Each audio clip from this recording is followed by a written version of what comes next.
कोई सामग्री नहीं, मामला कुछ अनुमोदकों पर आधारित है। पहला वोट डालने से पहले आपके पास फैसला है। सीएम वकील सिंघवी। दिल्ली के मुख्यमंत्री अरविंद केजरीवाल को शुक्रवार को 28 मार्च तक प्रवर्तन निदेशालय की हिरासत में भेज दिया गया, जिसके कुछ ही घंटों बाद एजेंसी ने दिल्ली की एक अदालत को बताया कि वह दिल्ली उत्पाद शुल्क घोटाले के मुख्य सरगना और मुख्य साजिशकर्ता हैं, जिसकी एजेंसी जांच कर रही है।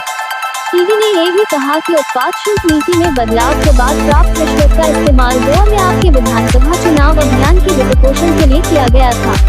एजेंसी ने दोपहर में केजरीवाल को राउज एवेन्यू कोर्ट में विशेष न्यायाधीश कावेरी बावेजा के सामने पेश किया और उनकी 10 दिन की रिमांड मांगी। बाद में शाम को न्यायाधीश ने 28 मार्च तक उसकी हिरासत मंजूर कर ली, ये कहते हुए कि आपने गोवा चुनावों के वित्तपोषण के लिए उत्पाद शुल्क नीति बनाई थी।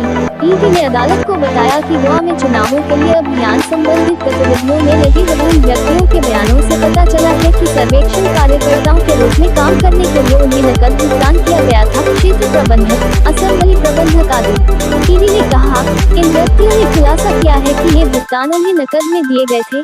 चुनाव अभियान से संबंधित इन व्यक्तियों और गतिविधियों को समग्र रूप से श्री विजय नायर और दिल्ली में आप विधायक श्री दुर्गेश पाठक द्वारा प्रबंधित किया गया था। केजरीवाल की ओर से पेश होते हुए वरिष्ठ अधिवक्ता अभिषेक मनु सिंघवी ने पूछा कि जब स्थिर और जमे हुए तथ्य महीनों से एजेंसी के पास थे तो सीएम को गिरफ्तार करने की क्या जरूरत थी। ईडी द्वारा उद्धृत गवाहों का हवाला देते हुए सिंघवी ने कहा, 80% से अधिक लोगों ने केजरीवाल या उनके साथ किसी भी लेन देन का उल्लेख तक नहीं किया है। ईडी की ओर से पेश होते हुए अतिरिक्त सॉलिसिटर जनरल एसी राजू ने कहा, सीएम ने साउथ ग्रुप से रिश्वत की मांग की और बदले में उन्हें लाभ दिया। साउथ ग्रुप से प्राप्त लगभग 45 करोड़ रुपए की अपराध आय का इस्तेमाल आप द्वारा गोवा चुनाव प्रचार में किया गया था। 2021-22 में आप एक लाभार्थी हैं जो एक कंपनी के रूप में मौजूद है। कंपनी के संचालन के लिए जिम्मेदार प्रत्येक व्यक्ति जिम्मेदार है। एक व्यक्ति के रूप में उत्तरदायी होने के अलावा मुख्यमंत्री भी परोक्ष रूप से उत्तरदायी है, पार्टी के राष्ट्रीय संयोजक के रूप में राजू ने कहा।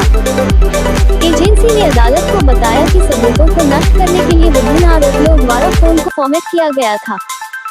हालांकि सिंघवी ने कहा कि केजरीवाल को सामग्री के बिना गिरफ्तार नहीं किया जाना चाहिए था। आप मेरे घर नहीं आ सकते और बिना किसी सामग्री के मुझे गिरफ्तार नहीं कर सकते। पीएमएलए के तहत जमानत और गिरफ्तारी दोनों की शक्ति कठिन है। आप किसी व्यक्ति को आसानी से नहीं छोड़ सकते क्योंकि आप उस व्यक्ति को आसानी से गिरफ्तार भी नहीं कर सकते, उन्होंने कहा। मामला दिल्ली के उपराज्यपाल, कुछ से आरोपी व्यक्तियों और अनुमोदकों के शब्दों से जुड़ा था और 1 साल से अधिक समय बीत जाने के बाद भी केजरीवाल के खिलाफ कोई आपत्तिजनक सामग्री नहीं मिली थी। वहाँ एक पैटर्न है। पहला, कई गवाह बयान देंगे जिसमें केजरीवाल का जिक्र नहीं होगा। फिर इन गवाहों को गिरफ्तार कर लिया जाएगा और जमानत से वंचित कर दिया जाएगा। फिर ईडी उनसे डील करेगी और उन्हें सरकारी गवाह बनाएगी। अगले दिन केजरीवाल के खिलाफ एक बयान आएगा जो सीएम के खिलाफ होगा, सिंघवी ने कहा। उन्होंने कहा, ये पहली बार है कि हमारे देश के 75 साल के इतिहास में मौजूदा सीएम को गिरफ्तार किया गया है। पहला वोट पड़ने से पहले आपके पास फैसला है। उन्होंने कहा कि स्वतंत्र और निष्पक्ष चुनाव और समान अवसर इसका हिस्सा हैं। संविधान की मूल संरचना का